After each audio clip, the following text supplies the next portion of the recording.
म्हणजे मानवजात, एकच धर्म तो म्हणजे मानव धर्म, एकच कर्तव्य मानवता मनुष्यता.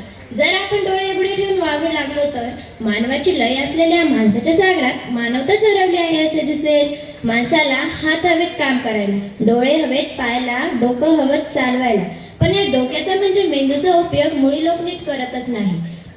आपल्याला हक्काची जाणीव असते पण कर्तव्याची नसते. ज्याला लागले आहे त्याला मलमपट्टी करण्यासाठी, त्याचे अश्रू पुसण्यासाठी एखादाच पुढे येतो, पण अंध, वृद्ध, अपंग मागणी करत असतो रस्ता पार करून देण्याची. पण काय ही कटकट म्हणून पुढे निघून जाणारी माणसे अनेक, पण रस्ता पार करून देणारा एखादा. न खाता, न पिता, न औषध पाणी घेता मरगळलेल्या कोमजलेल्या मनानं तो वावरत असतो, पण आपल्याला त्याची पर्वा नसते. दुसऱ्याच्या दुःखात आपण किती सहभागी व्हायचं. यही पशुवृत्ती है कि आप ही चरे, यही पशुवृत्ती है कि आप ही चरे, वही मनुष्य है जो मनुष्य के लिए मरे, वही मनुष्य है जो मनुष्य के लिए मरे. सिंह अशी भरगच्च शिकारी करेल आणि जंगलातल्या सगळ्या प्राण्यांना मेजवानी देईल असे कधी झाले नाही ना. प्रत्येक आई वडील अशी इच्छा करतात की माझा मुलगा काळा असो, बुटका असो, कसाही असो, पण तो माणूस म्हणून वागला पाहिजे, माणूस म्हणूनच तो जगला पाहिजे. आपल्या शेजारी कोण राहतो त्यांच्या कथा व्यथा आपल्याला माहीत नसतात. आपण दुसऱ्यांकडून अपेक्षा करतो ती माणुसकीची, पण माणुसकी ही कशी पेरावी.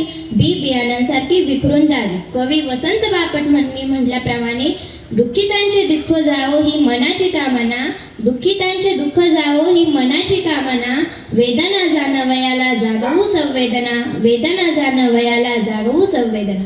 रंजल्या गांजल्यांना आपलं म्हणणं, आजाराला सेवेतवी ऊब देणं, भुकल्याला घासातला घास देणं म्हणजे माणुसकी मानवता.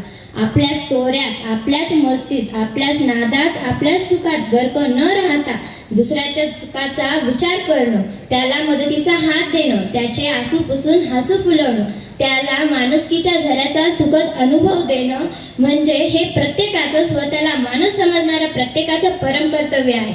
मी माणूस आहे, दानव नाही, मी माणूस आहे, दानव नाही हे लक्षात घेऊन प्रत्येकाने माणुसकी जागी ठेवणं हे प्रत्येकाचं, माझं, तुमचं ध्येय असायला हवं. खरं ना.